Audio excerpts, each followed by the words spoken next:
AC का blast होने की वजह से फैसलाबाद में बार्बर की शॉप में 6 लड़के फौत हो जाते हैं। इसी तरह 2-3-4 वाक़े और रिपोर्ट होते हैं और फिर हर आदमी ये कहना शुरू कर देता है कि R32 एक कातिल गैस है, इसको बंद होना चाहिए। कुछ बोलते हैं इसको आग लगती है, कुछ बोलते हैं आग नहीं लगनी चाहिए। इसी तरह की बातों के बाद बहुत से बड़े बड़े यूट्यूबर अपनी वीडियो बनाते हैं और बहुत से छोटे छोटे भी यूट्यूबर वीडियो बनाते हैं। मैं आपको यकीन दिलाता हूँ कि किसी एक आदमी ने भी अभी मेरी वीडियो बनाने से पहले आपको ठीक बात नहीं बनाई, सब ने आपको गलत गाइड किया और झूठ बोला है और उनके पास बिल्कुल कोई भी नॉलेज नहीं है।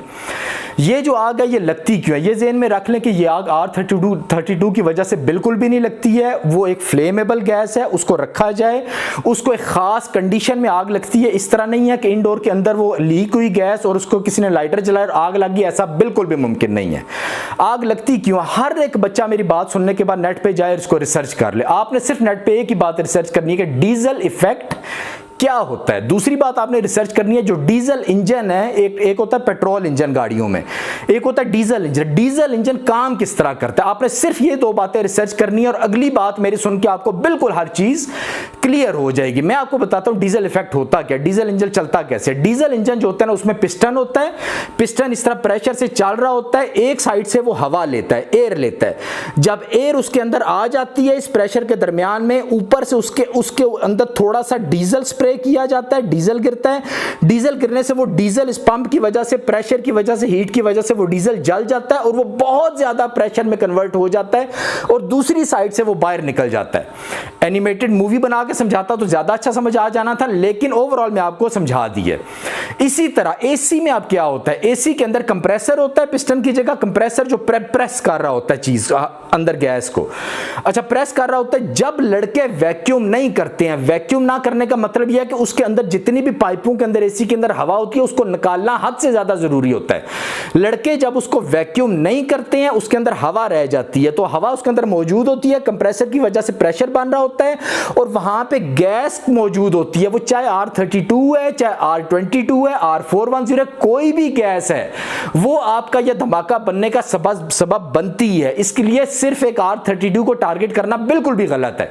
कोई भी गैस उस जगह पे मौजूद है और वहां पे एयर भी मौजूद होगी है और वहां पे कैपेसिटर, इसके पिस्टन की वजह से प्रेशर भी मौजूद हो गया, वहां पे हीट बन गया, तो उसने प्रेशर बनना है, बहुत ज्यादा प्रेशर बनता है। और फिर जहां पे भी कोई वीक चीज नजर आती है, कोई पाइप वीक है, कोई कंप्रेसर वीक है, कुछ भी चीज वीक नजर आती है, वहां से ये ब्लास्ट होता है और आदमी मरते हैं। ये एक वजह ब्लास्ट होने की।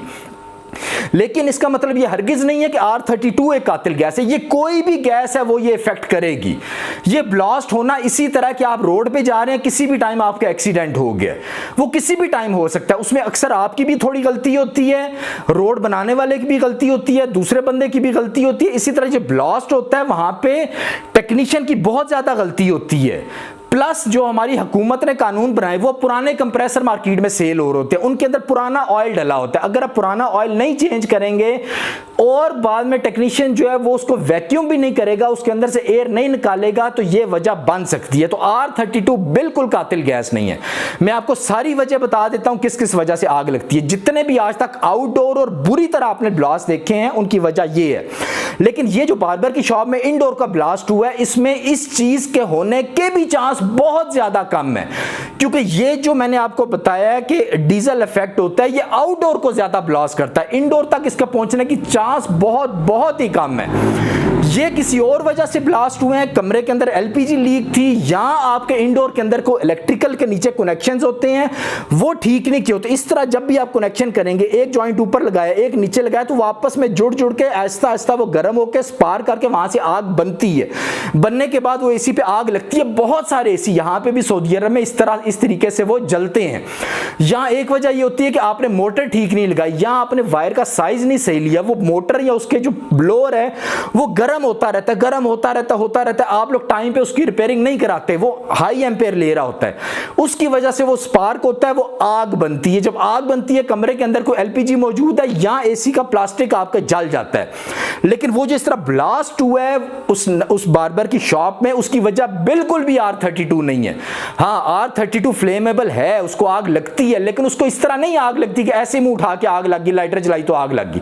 उसके लिए खास कंडीशंस है। पाकिस्तान में भी 2 इदारे मौजूद हैं, PSQCA एक इदारा है, दूसरा NEECA एक इदारा। आप नेट पे जाके सर्च कर लें, ये वो जिम्मेदार इदारे हैं जो पाकिस्तान के अंदर रेफ्रिजरेंट आती है, कौन सी आती है, कैसे आती है, उसकी क्या क्या प्रॉपर्टीज है, सब कुछ ये देखने के बाद पाकिस्तान में इसको अलाउ करते हैं। और ये जो R32 गैस है ये जापान ने बनाई है, तो जापान कम से कम हम लोगों से सबसे ज्यादा अकल रखने वाला मुल्क है।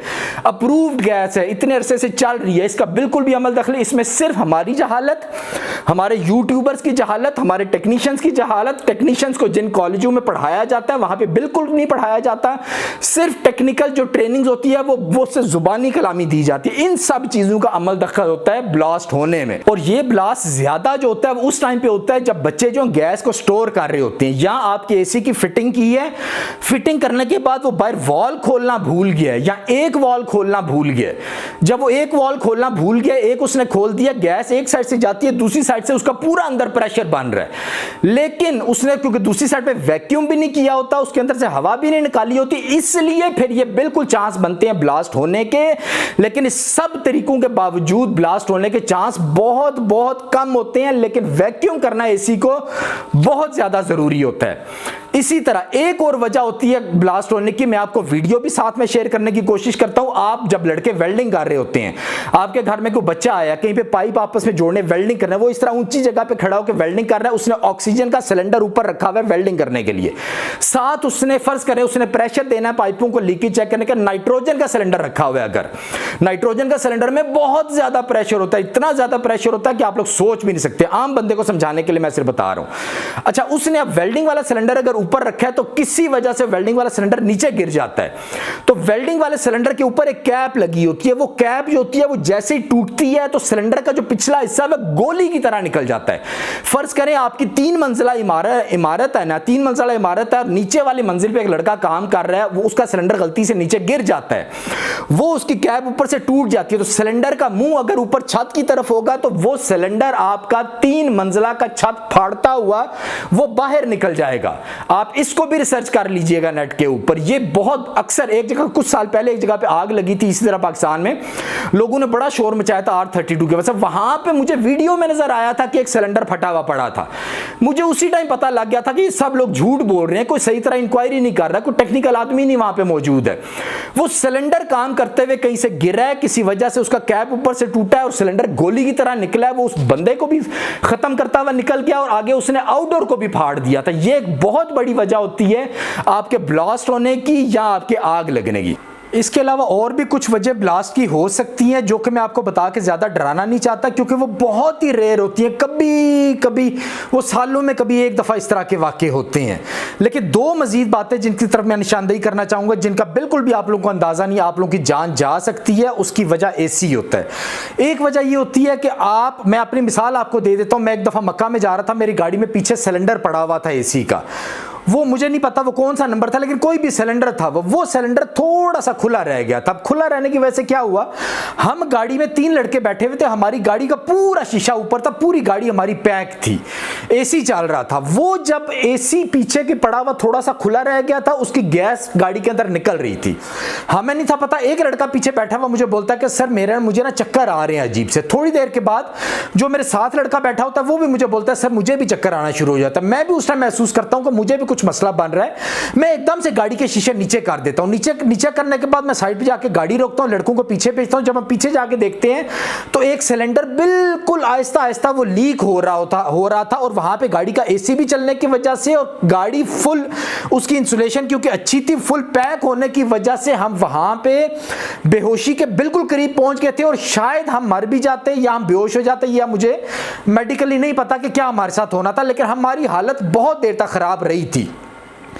इस तरह अगर आपके कमरे के AC की अगर कभी गैस लीक हो जाती है और रात का टाइम है, कोई भी टाइम है, आपका कमरा बिल्कुल पैक है, उसकी वजह से आपको ये नुकसान हो सकते हैं। लेकिन हकीकत यह है कि AC में जब भी गैस कहीं पर लीक होती है तो वो लीक होने से वो कूलिंग नहीं कर रहा होता, वो अच्छी कूलिंग नहीं करता। तो जब भी आपका AC अच्छी कूलिंग नहीं कर रहा, आप लाजमी उसको चेक कराया करें कि उसकी वजह कहीं पर लीक होना तो नहीं है। ये एक बहुत बड़ा मसला होता है जो आप लोगों को नहीं पता। इसके बाद एक और इससे भी बड़ा मसला मैं आपको बताता हूं। जितनी भी बीमारियां होती हैं जो एयरबॉर्न बीमारियां होती हैं, जो एक इंसान से दूसरे इंसान तक फैलती हैं, जिनमें एक बीमारी की मिसाल देता हूं, टीबी की जो बीमारी होती है वो एक इंसान से दूसरे इंसान में फैलती है। आपने इस कमरे में एसी लगाया हुआ है और यहां पे एक ऐसा पेशेंट मौजूद है जिसको टीबी है, या वो आपके घर मेहमान आया है जिसको टीबी है, वो इस कमरे में बैठा हुआ है, यहां पे वो खांसता है। जब वो खांसेगा ज्यादा, उसके मुंह से जो जरासीम निकलेंगे वो एसी जो है वो कैच कर लेगा, वो एसी उन जरासीम को खींचेगा और एसी ठंडा करने के बाद उस एयर को दोबारा रूम के अंदर फेंकेगा। तो जब वो टीबी वाला पेशेंट जो है वो इस कमरे से निकल गया और अब आप उस कमरे के अंदर दाखिल हुए हैं, वहां पे जाके आप बैठते हैं, तो वो जब एसी चल रहा है, वो चलते चलते वो एसी दोबारा टीबी वाले जर्म्स अपने अंदर लेके वापस फेंकेगा और आपको टीबी होने के बहुत सारे चांस मौजूद हैं। अब इनके भी सोल्यूशन होते हैं, एसी के अंदर कुछ ऐसी चीजें लगाई जाती हैं जिसकी वजह से वो जितने भी जर्म्स हैं वो मर जाते हैं। तो इस तरीके से आप लोग, मैं आपको बस मेन इसका पूरा बता दूं, डरने खतरनाक, ये बिल्कुल खतरनाक और डरने की चीजें नहीं है। ये जिस तरह एक गाड़ी है ना, गाड़ी आप रोड पे निकाले, गाड़ी में भी हजार चीजें ऐसी मौजूद है जिनके गलत हो जाने की वजह से ब्लास्ट हो सकते हैं या आपकी जान जा सकती है। तो इसका क्या मतलब है हम गाड़ियां लेना बंद कर दें? नहीं, इसका मतलब ये होता है कि माशरे में शऊर पैदा किया जाए। जो एसी की फील्ड के जो बेहतर लोग हैं, जो इंजीनियर है बड़े हैं, जो कि फिलहाल सोए हुए हैं, वो जब उठे तो वो अपना कोई किरदार अदा करें और लोगों को गाइड करें, बच्चों को गाइड करें, टेक्नीशियंस को गाइड करें। मैं भी आगे 2-3 वीडियो बना के मजीद टेक्नीशियंस को क्या करना चाहिए, घर के ऑनर्स को क्या करना चाहिए और यूट्यूबर्स को क्या करना चाहिए, ये सब चीजें मैं 2-3 वीडियो बना के आप लोगों को गाइड कर दूंगा। लेकिन ये मसला ज्यादा क्यों फैला, इसमें बिल्कुल R32 का कोई मसला नहीं है, किसी भी चीज का मसला नहीं है, अवेयरनेस का मसला है। वो एक आध हो सकता है ब्लास्ट की रीजन ये हो जो मैंने आपको बताया डीजल इफेक्ट, उसकी वजह से हुई हो, जो कि बहुत कम चांस हैं क्योंकि इंडोर नहीं उड़ता, इस वजह से भी उसको बाकायदा इन्वेस्टिगेट करने की जरूरत है। और हमारे इदारे कितने अच्छे हैं इन्वेस्टिगेशंस में, ये आप लोगों को बहुत अच्छी तरह पता है। तो डरने की जरूरत बिल्कुल भी नहीं है। R32 भी बिल्कुल ठीक है, आपके एसी भी सब कुछ नॉर्मली ठीक है। थोड़ी थोड़ी एहतियातें करें, टेक्नीशियन भी अपनी एहतियातें करें। हकीकत में हुआ क्या है, हकीकत में हुआ यह है कि आपकी ऐसी डायरेक्शन होती है, सीधी डायरेक्शन, आपने जाना होता है अपने टारगेट पे, आपकी डायरेक्शन हल्की सी जब चेंज हो जाती है आप बहुत दूर निकल जाते हैं। ये खबर जब फैसलाबाद वाली आई तो एक यूट्यूबर, जिसका मैं नाम नहीं लेता, जिसके 3-4 मिलियन उसके फॉलोअर्स हैं, उस बंदे को, उसने हर दिन में 3 से 4 वीडियो बनानी होती है, उसको जल्दी होती है कोई ना कोई वीडियो बनाने की। उसने ये ब्लास्ट वाली खबर जैसे ही सुनी, उसने बगैर इधर उधर थोड़ी बहुत तहकीक की, उसने वीडियो चढ़ा दी। अब चढ़ाने के बाद वो जो डायरेक्शन इस तरह होनी थी, वो डायरेक्शन थोड़ी सी इस तरह होगी। इस तरह होने के बाद आगे निकल के एक और बड़े यूट्यूबर ने उसी को कॉपी करते हुए पकड़ लिया। उसके बाद जो हमारे एसी की फील्ड के छोटे मोट जो फारिग तरीन फालतू जो यूट्यूबर्स हैं, उन्होंने इस बात को उठा के अपने चैनल को कैश कराने के लिए कि अभी ये हॉट टॉपिक है, इस पे वीडियो बना दी जाए, इस चक्कर में उन सारों ने ये वीडियो बनानी शुरू कर दी। और फिर आखिर मसला क्या बना कि आम शरीफ आदमी जो घरों में बैठा हुआ है उसने डरना शुरू कर दिया कि एसी ब्लास्ट हो जाते हैं, R32 कातिल गैस है। तो ये जब आपकी डायरेक्शन सीधी नहीं होती, एक यूट्यूबर की वजह से इस तरह आप लोग चले जाते हैं। तो अब मैंने अपना फर्ज समझते हुए आपकी डायरेक्शन वापस ठीक कर दी है, आप लोगों को एक डायरेक्शन दे दिया, आप लोगों को बता दिए सब मसले किस वजह से होते हैं। मजीद भी मैं 1-2 वीडियो बना के मजीद फिर से आपकी डायरेक्शन सीधी कर दूंगा।